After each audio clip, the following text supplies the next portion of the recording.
Reggie Reyes, Project Manager for Skender at 609 West Randolph.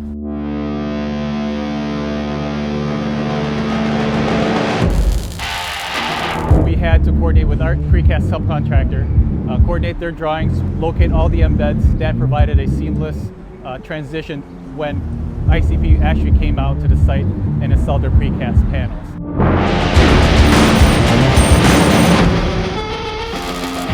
Jeff Krause, I'm the project superintendent here at 609 West Randolph. Everything has lined up perfectly as far as the installation goes and the products showing up. We have maneuvered ourselves into the position of getting the windows set up and all the air and vapor barriers installed around the perimeter of the building that was not precast concrete.